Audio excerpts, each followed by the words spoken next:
Welcome to this presentation of the 8 elements for best practices in bullying prevention and intervention. I'm Brent Robbins, Director of the Safe Schools Certification Program. The information and ideas contained in this presentation were developed in collaboration with the Iowa Department of Education as part of the Iowa Safe and Supportive Schools program. The purpose of this recording is to familiarize you with the 8 elements of the Safe School Certification Program. At this time, please consider accessing the document attached to this presentation called 8 Elements Training. You may want to print this document so that you can refer to it in hard copy form as you continue to view this presentation. First, let's take a high-level look at what this presentation will cover related to the 8 elements. It's important that the school understands what the 8 elements are, as well as what the desired states or desired outcomes are for each element. The Safe School Certification Program has to understand the school's background and unique context, as well as how the school's anti-bullying efforts relate to the desired states.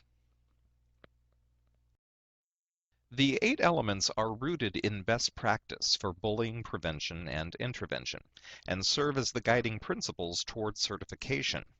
It's important that each individual school's unique context is recognized and respected, and that these guiding principles must be present in all aspects of the school's improvement work related to bullying prevention.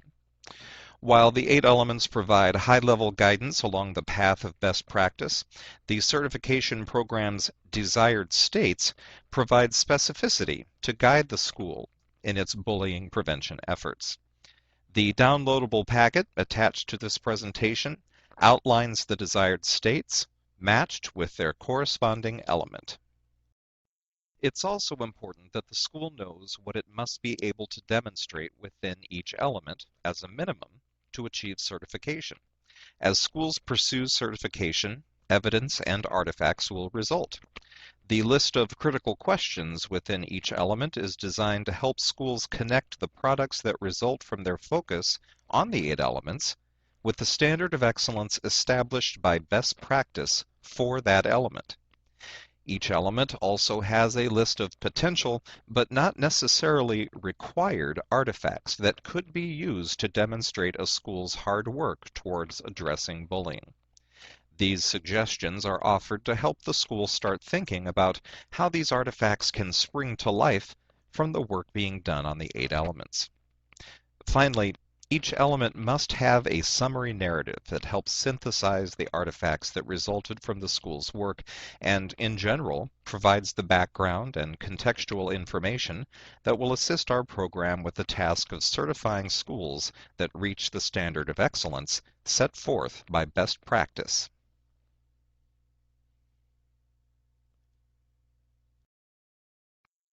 Before a school can be certified by this program, it must provide the necessary background information that provides a context for the artifacts submitted.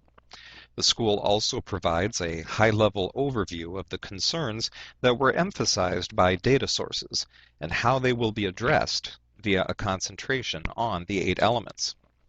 Having these components in place allows the certification team to more accurately evaluate the extent to which the artifacts meet the standard of excellence that is required for certification.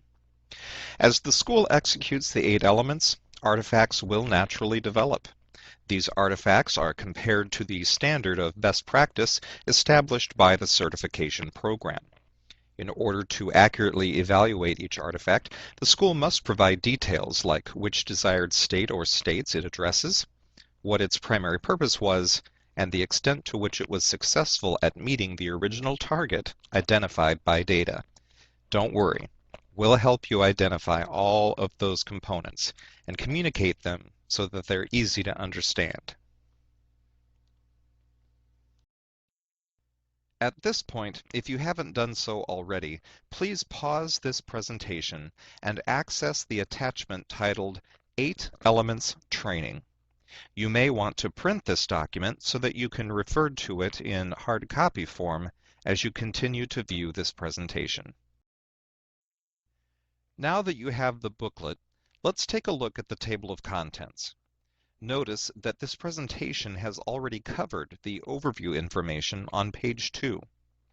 The first section of primary information focuses on 3 of the 8 elements: data, buy-in, and leadership.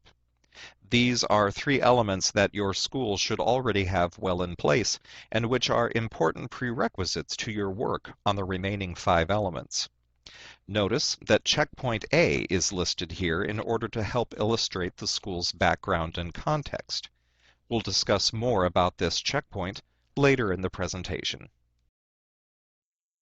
We turn our attention to the remaining 5 elements in this next section: programs and initiatives, training, student engagement, and family and community engagement. Notice that there is also a reference to checkpoint B, where you are expected to provide evidence of meeting each desired state that accompanies each of the 8 elements. We'll talk more about this checkpoint later in the presentation. The final section addresses the best way to submit your artifacts to the certification office for review. For those of you who are familiar with Dropbox and how it is used, this will be a fairly easy process. Even if you have not worked with Dropbox before, however, you'll find it easy to learn and use on a regular basis. A few final notes will be covered at the very end, and that's it. You'll find the handbook you're referencing for the presentation is very self-explanatory when you read it. You can always return to this presentation, however, to review specific sections or provide training to a new staff member or member of a leadership team. You can also always submit questions or comments to our program office. Contact information will be included on the last slide of this presentation. Let's look at page 4, which addresses the data element. Notice the 3-part format, which will be repeated for every element. First, you see the name of the element, then a list of the desired states, all of which you must be able to demonstrate meeting. And finally, a few suggested sample artifacts that you could consider submitting. These artifacts are the proof that you have met all of the desired states. Now turn to page 12, which covers the family and community engagement element. Notice the same 3-part format from the element's name, the desired states, and then suggested sample artifacts that you could consider submitting as proof that you have met all of the desired states for this element. Next, let's talk about checkpoints. Recall that the table of contents we looked at earlier referred to 2 checkpoints. Checkpoint A is a check-in, or rest stop, if you will, to summarize and help us assess how well you have met the desired states for each of the first 3 elements.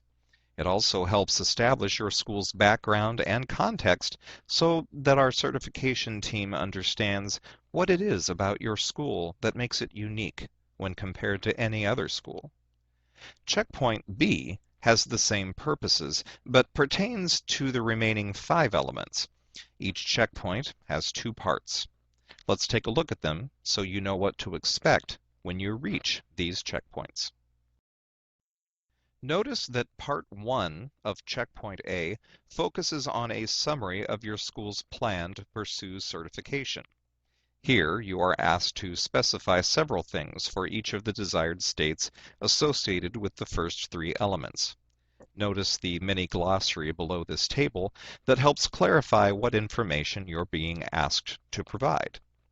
After listing the desired states, describe your school's current reality relative to each desired state. It's important that the description you provide be based on data that clearly indicates your school's current reality.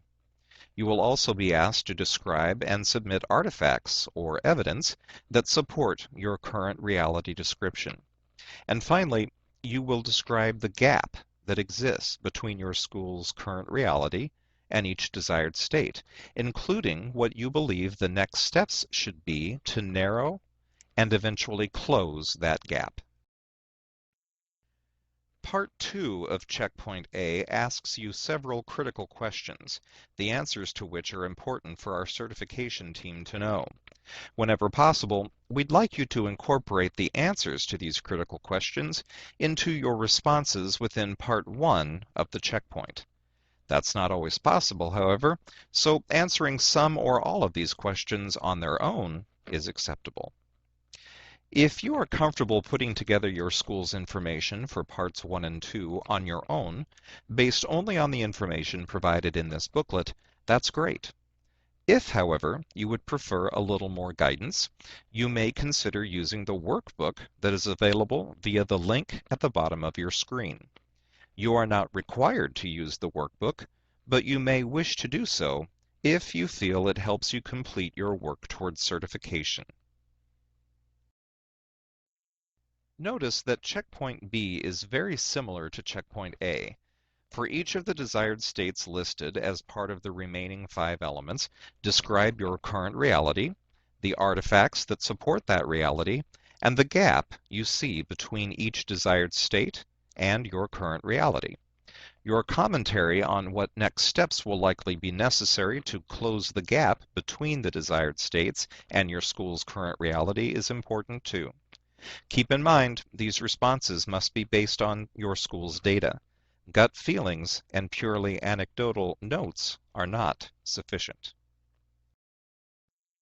As you've no doubt noticed, there are many critical questions in Part 2 of Checkpoint B. Just like with Checkpoint A, whenever possible, we'd like you to incorporate the answers to these critical questions into your responses within Part 1. If that's not possible, however, answering some or all of these questions separately is acceptable. As mentioned before, in Checkpoint A, if you are comfortable putting together your school's information for Parts 1 and 2 on your own, based only on the information provided in this booklet, please feel free to do so. If, however, for this Checkpoint B, you would prefer a little more guidance, you may consider using the workbook that is available via the link at the bottom of your screen. You're not required to use the workbook, but you may wish to do so if you feel it helps you complete your work towards certification. The last page of the document provides several final important notes, including how Dropbox works for submitting artifacts to the certification office, a couple thoughts on your pace towards certification and when check-ins with our office could occur, as well as the contact information for the staff of our certification office. Contact us when you're ready to have your school's Dropbox account set up, and always feel free to call or email with any questions you may have. Thank you for taking time to view this presentation regarding your school's progress toward full certification. We look forward to our continued work with you as you move ever closer to certified status.